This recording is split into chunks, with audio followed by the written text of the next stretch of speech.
বিশ্ব রাজনীতির মানচিত্রে এখন এমন একটা খেলা চলছে যার প্রভাব সরাসরি পড়তে পারে আপনার রান্নাঘর থেকে শুরু করে আপনার ইনভেস্টমেন্ট পর্যন্ত। আর সেই কারণেই হঠাৎ করেই পার্লামেন্টে দাঁড়িয়ে প্রধানমন্ত্রী নরেন্দ্র মোদী দেশবাসীকে বললেন, স্টে রেডি, স্টে ইউনাইটেড। কিন্তু প্রশ্ন হচ্ছে, কিসের জন্য এই প্রস্তুতি?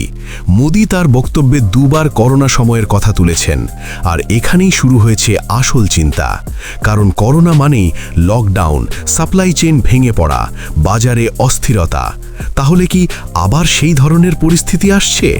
না, এটা করোনা নয়, কিন্তু যেটা হচ্ছে সেটার ইম্প্যাক্ট ধীরে ধীরে ঠিক একই জায়গায় আঘাত করতে পারে, অর্থাৎ গ্লোবাল সাপ্লাই চেইনে।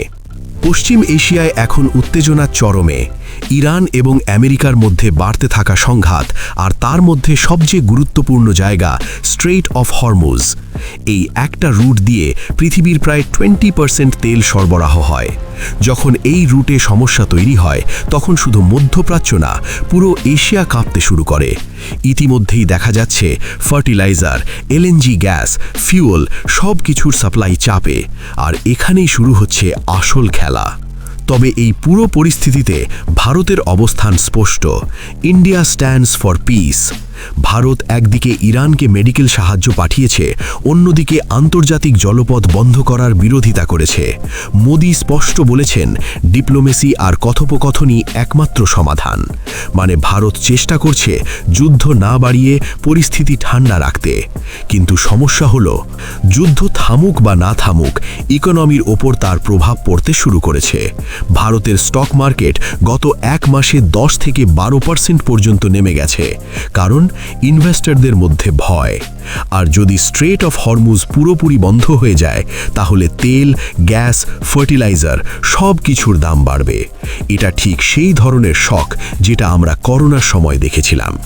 কিন্তু এখানে একটা বড় পজিটিভ দিক আছে। ভারত আগের অভিজ্ঞতা থেকে শিখেছে। আজ দেশের কাছে পর্যাপ্ত খাদ্য মজুদ আছে। কৃষকরা দেশের খাদ্য নিরাপত্তা নিশ্চিত করেছে। এমনকি আন্তর্জাতিক বাজারে যেখানে ইউরিয়ার দাম 3000 রুপি পর্যন্ত পৌঁছেছে, ভারতে সেটাই 300 রুপির নিচে দেওয়া হচ্ছে। কারণ দেশে নতুন ইউরিয়া প্ল্যান্ট আর ন্যানো ইউরিয়ার মতো ইনোভেশন। মানে খাবার নিয়ে আতঙ্কের কোনো কারণ এখনো নেই। এনার্জির ক্ষেত্রেও ভারত অনেকটা প্রস্তুত।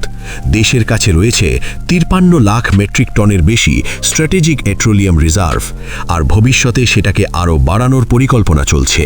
তার সাথে ইথানল ব্লেন্ডিং, ইলেকট্রিক মোবিলিটি, রেলওয়ের ইলেকট্রিফিকেশন সব মিলিয়ে ভারত ধীরে ধীরে তেলের ওপর নির্ভরতা কমাচ্ছে।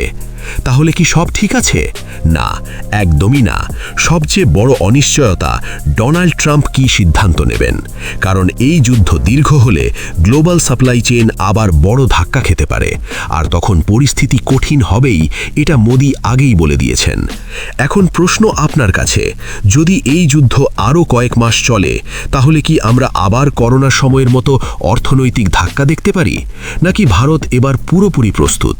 আপনার মতামত নিচে কমেন্ট করে জানাতে ভুলবেন না।